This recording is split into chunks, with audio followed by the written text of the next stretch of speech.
Influencers are more and more popular and more famous, and you're thinking of working with one, like creating a partnership with one of them.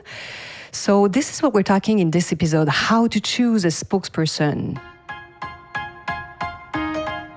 Bonjour, hello everyone. I'm Nata, host of the Nata PR School podcast.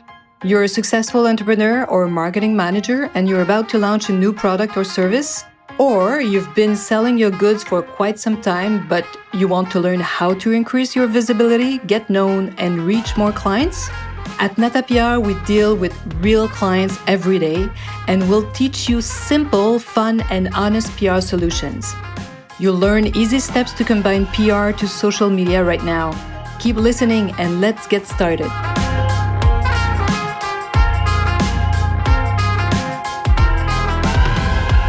Bonjour, hello, and welcome to episode 146 of the Nata PR School podcast. Hello, my friends. I hope you're sitting with a great coffee, well and relaxed, and you're ready to, learn something new and think about your business for a few minutes. So we talk, of course, about public relations, and in this episode, why use a spokesperson and how to choose this specific ambassador. So, of course, with the growing popularity of influencers, I thought it was interesting to talk about it in this episode because when we are working with influencers or when we recommend working with influencers, I'm talking about the ones, you've chosen and you decide to write a contract with them because then you, especially when you pay them, this means you want to have access to their fans, you want to use their image, you want them to be very specific, you're asking them very specific task, or you want them to, talk about, use your key messages, specific expressions and word and etc. Though this is what I'm talking about here in this episode. I'm not talking about anything organic here. So this is when you are employing a spokesperson to represent your brand, your product, or to represent you maybe. So there are 5 different steps or different ways to work with influencers, and I'm talking about 5 different angles, just to make you think about what you're looking for. So why you decide to work with an influencer? Maybe it's because you want to have this social influence. You're looking for an influential spokesperson that can have a real impact on your consumer. Back in the days, the web didn't exist, but it was kind of the same thing. You wanted someone that, when they were representing you, talking to the media, for example, they would touch eventually your clients, your customers. So these influencers, they will influence in this case, if it's an influencer, their fans to buy your product. Why? Because when they use your product or when they recommend something, they have this connection and their fans will be interested to purchase what they are presenting. So this is number 1. You want to have a social influence. Yeah, I'm going to give you an example, actually. We have done a lot of work for Thermomix. In Europe, it's quite known. This is this amazing device that I love. It's quite expensive here in Canada because we're used to small appliances that are very price accessible. But this device is incredible. I'm telling you, you want one in your kitchen. And so what we did, it's kind of a blender that cooks, but it's way more than that. It replaces more than 20 tools in your kitchen. So all this to say that we did some partnership with amazing chef that discovered Thermomix and were presenting it to their fans, to their viewers, and they had a real influencers on people who wanted to buy maybe something like that because they saw a chef using it as an assistant in their kitchen or maybe even in their restaurant. So you see, this is when you use an ambassador, and we were using the chef to talk to the press, for example. That was an amazing partnership. So this is when you want social influence. Number 2, you want to be different from all your competitors. So the differentiation, how do you differentiate yourself from the mass, especially if you are in a category where there are many products that seems from a consumer point of view similar, or, when consumers are exposed to many, let's say, in beauty, it's easy to understand that phenomenon. Makeup and skin ritual are, products for your skin there are, I don't know, I'm going to say millions, but many brands. And so how can you become like different, or can you stand out? So this is the reason number 2. You want to be different from the other ones. So you would use an ambassador for that. It could be someone known. It could be someone that also knows, who's a specialist in skincare or in skin health, depending on some countries. Not all countries allow health specialists to talk about a product, but in some countries you can. So this can be very powerful. And we love that too, because then we can invite journalists to ask questions to that experts. So using an expert can be fun. Or it can be also an influencer that, does crazy makeup. And for you, it's like the perfect target. She has the same, the core of your fans, are following this person, this influencer. Voila. So that's number 2.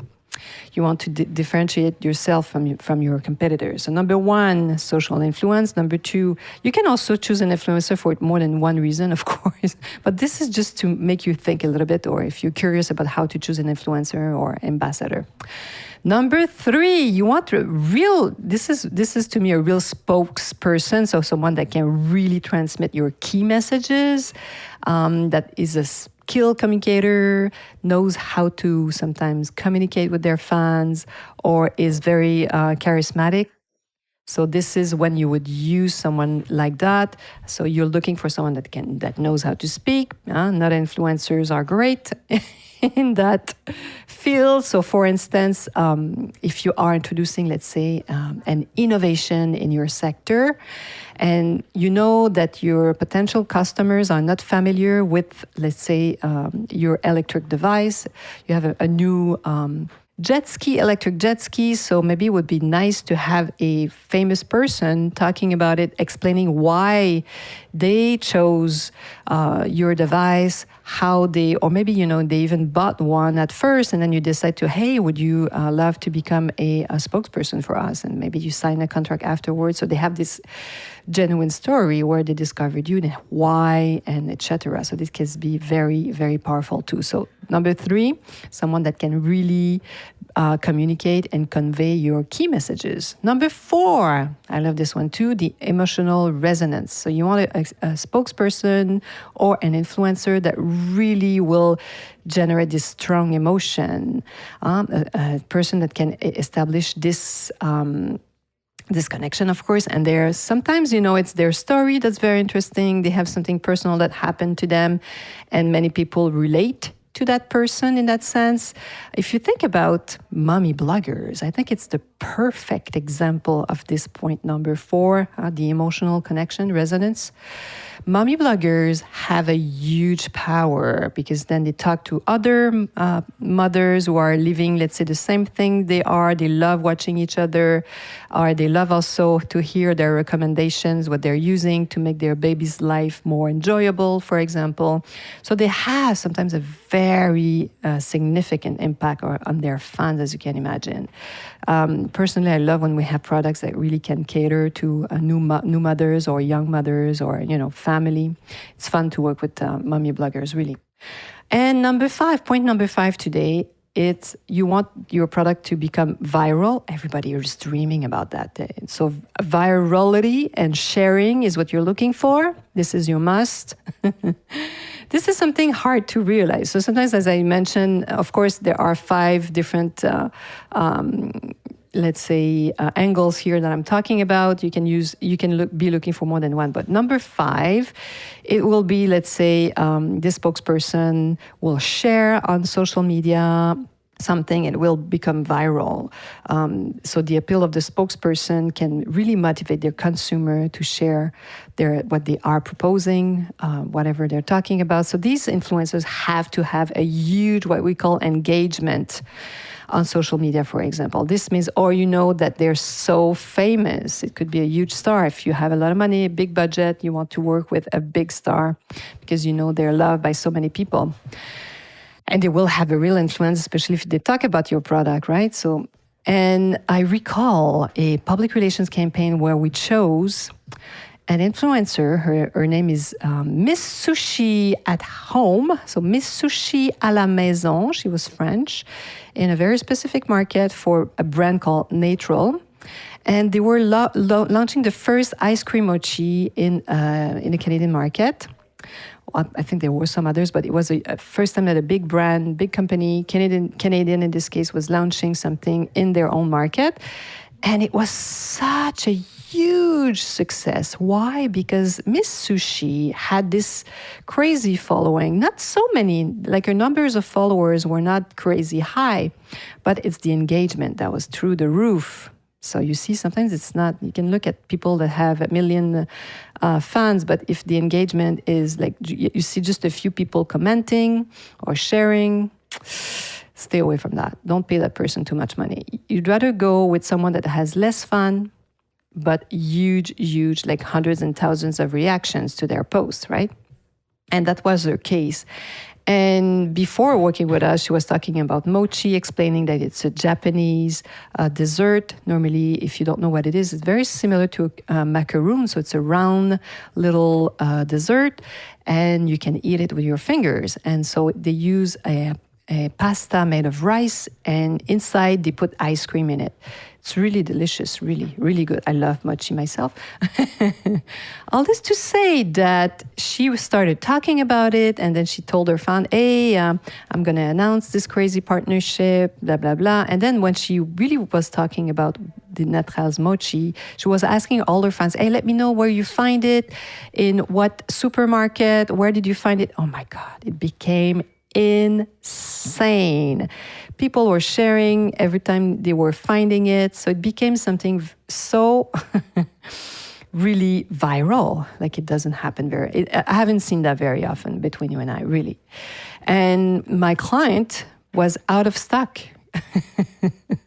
So it was a huge success, really. So voila. However, you should be very careful when choosing a spokesperson or partnering with an influencer, because humans are humans, as I say all the time. Make sure you scroll their feed and that they have the same value you have, because sometimes they can comment something, write about something, talk about something, make a comment on what's happening in the news, and you might be really against it, and maybe your clients will be very annoyed by what this person might say. So when choosing an influencer, an ambassador, someone that you pay and that represents your product, your brand, you have to be very careful, right? I'm not going to talk about it today, but if you just think about Kanye West and Adidas, at first was a crazy successful partnership, and how it really turned to be like a negative partnership, and ones that they probably lost a lot of money at the end. So voila. I hope this little PR break in your morning, let me know when you listen to this. Is it in the morning with your coffee, or you're like me, sometimes you're doing your workout, yoga, and you listen to a podcast at the same time? And please comment this podcast or this episode, and let us know if you've learned something, if it's useful for you. I always love to hear from you. You can also get on our list, or if you want to continue the conversation with me, you know where to find me, natapr.com. And I hope more than anything that you'll be joining me next week. À la semaine prochaine. Hey, you want to learn more about how to implement PR strategies? Head on to natapr.com and get on our list. You will also receive the Nata PR model on how to create a successful PR campaign. If you want to become a client, just send us an email to nata@natapr.com. Talk to you next week. À la semaine prochaine.